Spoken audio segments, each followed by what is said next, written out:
اللهم إني أعوذ بك من عذاب القبر ومن عذاب جهنم وأعوذ بك من فتنة المسيح الدجال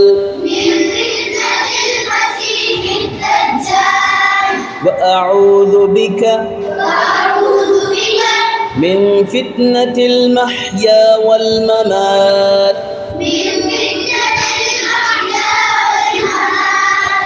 اللهم إني أعوذ بك من المأثم والمغرم اللهم إني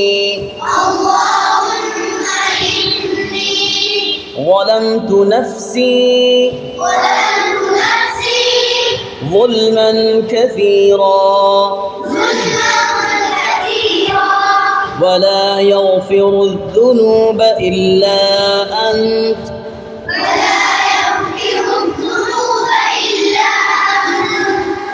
فاغفر لي مغفرة من عندك وارحمني إنك أنت الغفور الرحيم.